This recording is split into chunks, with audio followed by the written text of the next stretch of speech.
miracle money. What if I told you those who push this doctrine doesn't even depend on it when they need money? We have this to prove in this video. Please stay with me.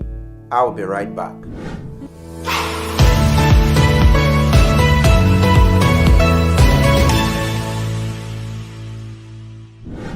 So finally, the miracle money senior advocate and pioneer, Uebert Angel, is caught on Aljazeera's secret camera trying to illegally sell gold belonging to the people of Zimbabwe.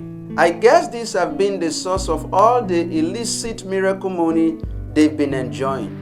Recently, a video of Prophet Java, who came up to defend Prophet Uebert Angel, surfaced the internet, and he was there posing his wristwatch, posing his gold from his shoes and from his clothes and from everything he was wearing. And in fact, he has to also showcase his phone. It was made of gold and so on. So I believe this has been the source of this illicit and illegal money they've been enjoying. Meanwhile, they will appear on the pulpit and keep deceiving their vulnerable and desperate followers who have been trained to believe that gain is godliness, to lift up their phone for miracle alerts, a doctrine that even they themselves are not willing to depend on when they are in need of money.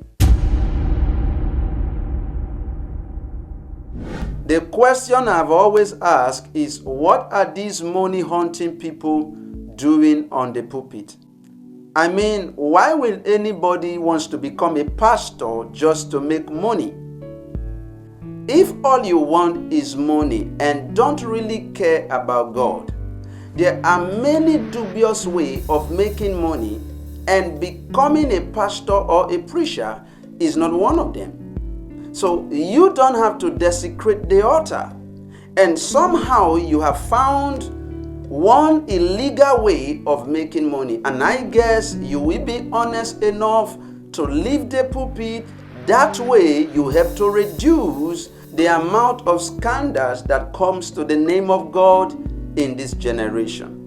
Over the years, we have seen pastors who not only condone sinful ways of making money, but also support and praise for those involved in it.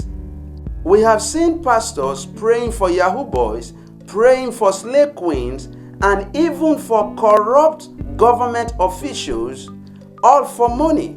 Now today, praying for these people is no more enough. We now have to witness pastors who are directly involved in this illicit way of making money. How sad.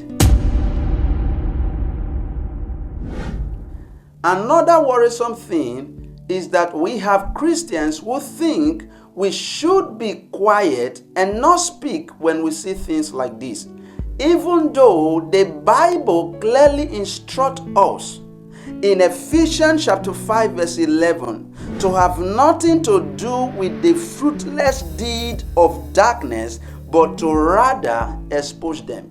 In verse 12 it says, it is shameful even to mention what the disobedient do in the secret.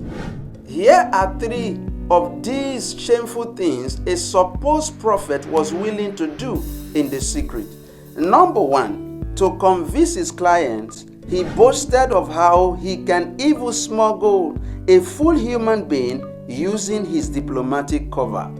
Number two, these people who pretended to be illegal businessmen had to explain to him.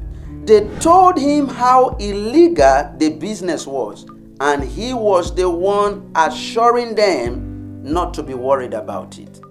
How sad that a man of God can come this low for money. Number three, he promised to give these gold mafias his blessings so they won't be caught. I will save you the details so you can go and watch the video for yourself. I'm leaving a link to the video on the description box. But please subscribe to my channel, like this video, and don't forget to turn on the notification bell so you will always be notified each time I upload new video. And if you want to see more videos like this, please click on the next video showing on your screen right now, and I will see you in my next video. God bless you.